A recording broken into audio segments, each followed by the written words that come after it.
Hi, my name is Mark Hemsworth, and I've been interested in Formula One since I was 4 years old. But it wasn't until 1996 I got my big break to join a Formula One team.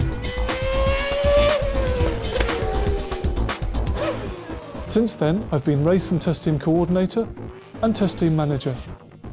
In my testing role, I've got to work with some great drivers: Damon Hill, Mika Salo, Jos Verstappen, and Pedro de la Rosa. I also work very closely with the race and test engineers and the data engineers who are working on the car setups. It's only through achieving a good car setup that we can improve on-track performance.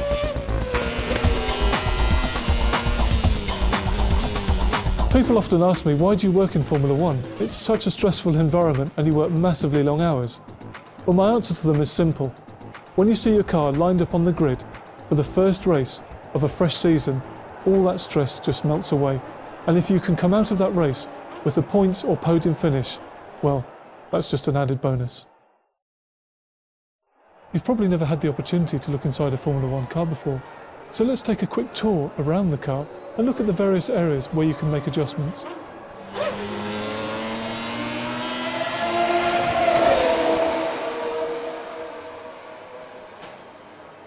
This is the front wing, and here is the adjustable flap. Increasing the angle reduces high-speed understeer. Decreasing the angle reduces high-speed oversteer and reduces drag. In general, use as much flap angle as possible without affecting the rear downforce. With the rear wing, you'll set the downforce level on the car.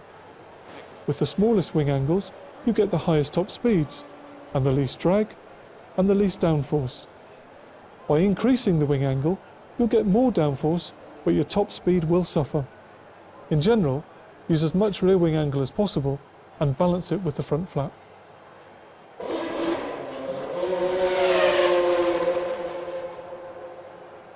Underneath this cover, we have the front suspension. Here are the springs, dampers, bump rubbers, and packers. And here are the potentiometers for the front suspension movement measurement. Underneath the small cover, we have the front anti-roll bar. Springs are the primary means of supporting the weight of the car. A heavier spring promotes understeer, but allows us to set a lower front ride height, which reduces understeer. A lighter front spring reduces understeer, but means that we have to have a higher ride height. In general, use the heaviest possible front spring to achieve a low ride height. Dampers absorb energy from riding over bumps in the road surface. By increasing the stiffness, you will get better turn-in, but you will get very poor response over the bumps and curbs. By softening the front damper, you will get better front-end grip.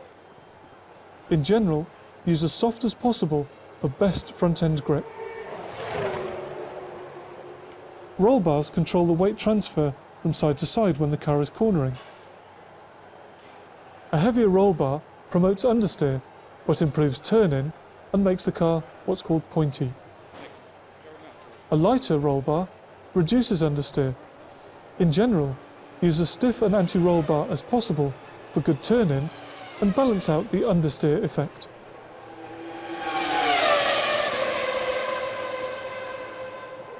Removing the engine cover, we have the rear dampers, rear springs, rear anti-roll bars, and the potentiometers for the rear suspension movement measurement. This is the rear damper. Increasing the stiffness, the traction will reduce, but gives you very good high-speed corner stability. Softening the damper will give you better traction, but very poor high-speed stability.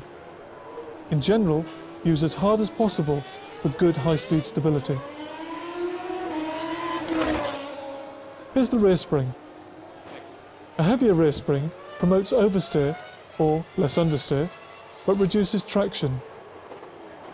A lighter rear spring reduces oversteer, but promotes understeer, with the trade-off of better traction. In general, use the softest springs for best traction. Here's the rear anti-roll bar.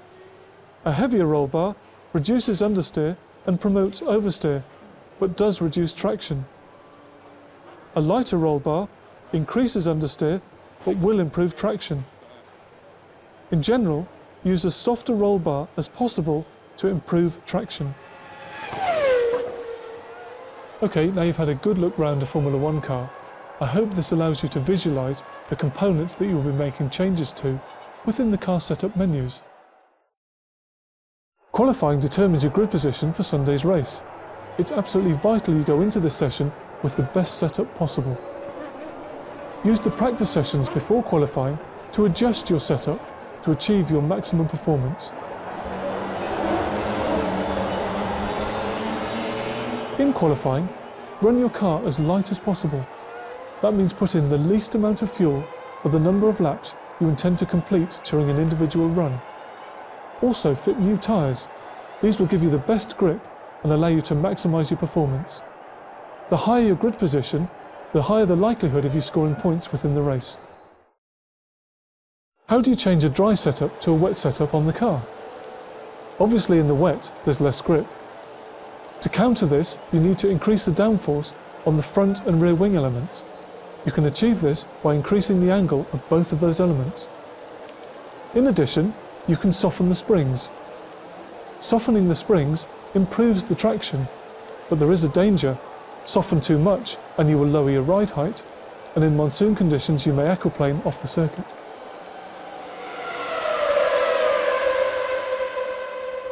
There are 4 types of tyre available to you: dry tyre, intermediate, wet, and the monsoon tyre. On dry tarmac, use the dry tyre because it has the best grip and the biggest contact patch with the tarmac.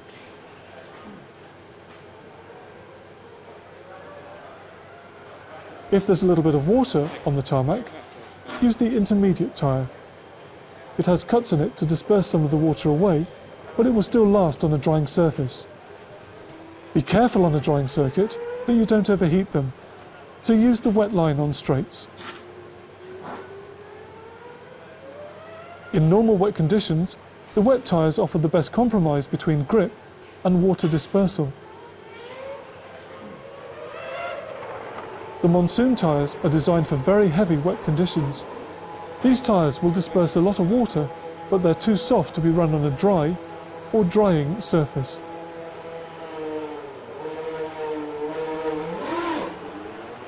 Okay, it's Sunday afternoon.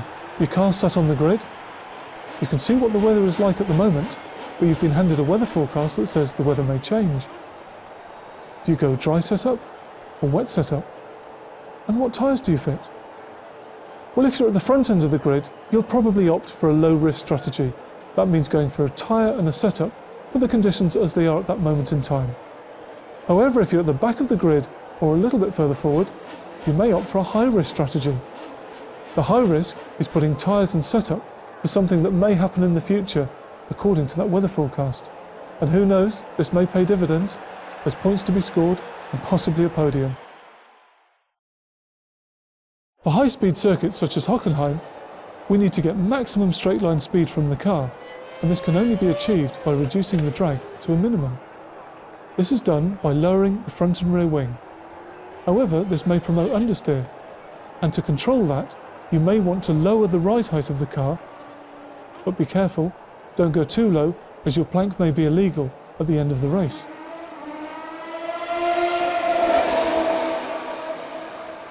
Now for the gear ratios. Set the gears to hit the rev limiter at the end of the fastest straight. Having set this point, then evenly space all the other ratios to give you a nice smooth power delivery. For slow speed circuits such as Hungary or Monaco, we need to run maximum downforce on the car. You will need to increase the front and rear wing angle to their maximum extent. To improve traction out of slow speed corners, why not try softening the springs on the rear end? To set the gears, find the fastest part of the circuit, and you should be just hitting the rev limiter at this point. Having set this, evenly spread all the other gear ratios to give you good even acceleration out of a slow speed corner. Formula One is very much a team sport, and nowhere is this better demonstrated than during the pit stop.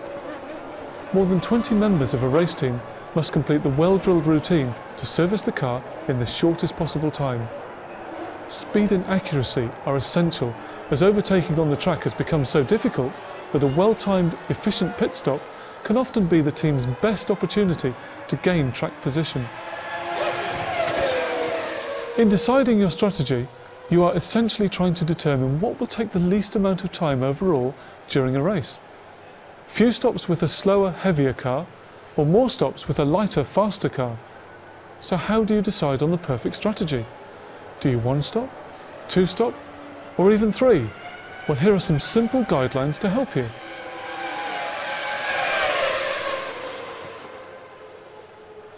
Assuming you're considering a one-stop strategy, ask yourself this question: can the car carry enough fuel to run to the halfway point in the race? If the answer is no, then you need to look at a two-stop strategy. However, if the answer is yes, then you need to decide if your lap times on a heavy fuel load and one pit stop will be faster overall than your lap times on a lighter fuel load and two pit stops.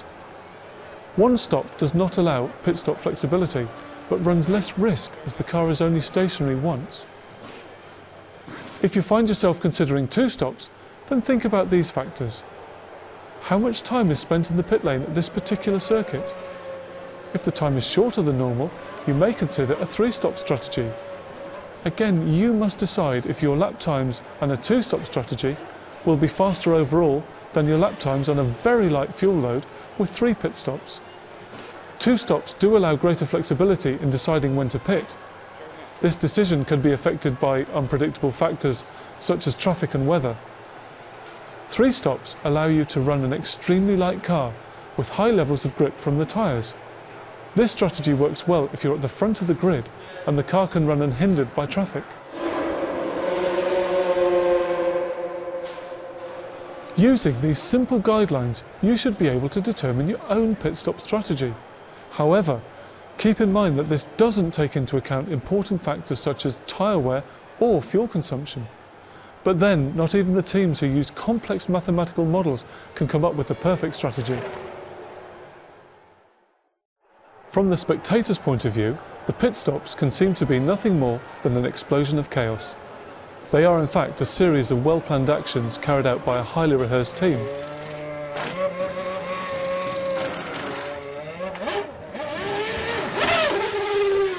The car is controlled in the pit stop by a lollipop held by one of the crew. Both the crew's and driver's safety is totally in the hands of the lollipop man. Any mistake could cause serious injury. The driver will only respond to commands on the lollipop and ignore any other signal. The lollipop man stands in the fast track of the pit lane and shows the driver where he should pull into the pit stop box.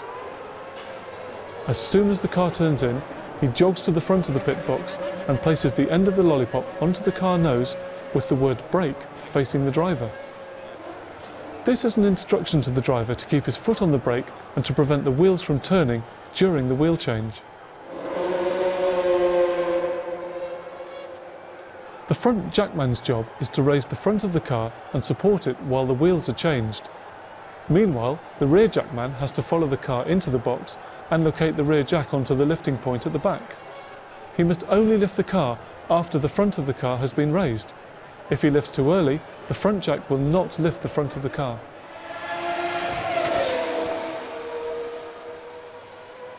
The gunmen have the most sought-after jobs in the pit crew. They are responsible for releasing and securing the wheel nuts as fast as possible. As the car comes to a halt, they follow the wheel in with their guns at the ready and will often be undoing the nut before the car has even come to a stop. Once the nut is free of the axle, the gunman pulls the gun clear of the wheel, allowing the wheel-off man to remove it. The nut remains in the socket of the gun and is retained by magnets. The wheel-on man places the new wheel onto the car and the nut is gunned up tight. The gunman activates the wheel nut retention system and raises his hand to signal to the lollipop man that he is finished. The jackmen watch for this signal When they see the raised hands of the two nearest wheelmen, they lower the jacks. The refuelling rig is one piece of equipment that is standard between all the teams. 4 crew are required to run it. Starting from inside the pit garage, one man programs the rig with the amount of fuel needed for the stop, whilst another, crouched by the rig, is the dead man handle operator, whose job it is to keep the fuel valve open. In the event of an emergency, this spring-loaded handle would be released, closing the flow of fuel to the car to minimise any fire hazard. 2 men are required to operate the nozzle. One supports the fuel hose, connecting the rig to the nozzle, as this becomes very heavy once the fuel is flowing. The second operates the nozzle itself.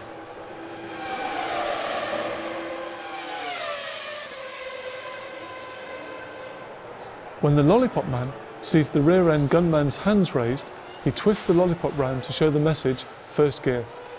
The driver knows the end of the stop is imminent. He selects first gear and keeps the revs height to avoid a stall. The lollipop man's attention is now divided between the nozzle man and the pit lane. He's in a mental loop, constantly revising whether it's safe for the crew and the driver for him to release the car.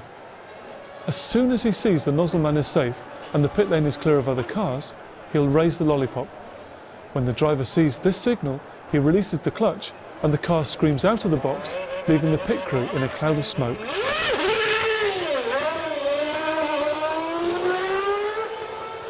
As you can see, there's a great deal that happens during even a routine pit stop, and its success depends on the combined efforts of over 20 crew working together to ensure it all goes without a hitch.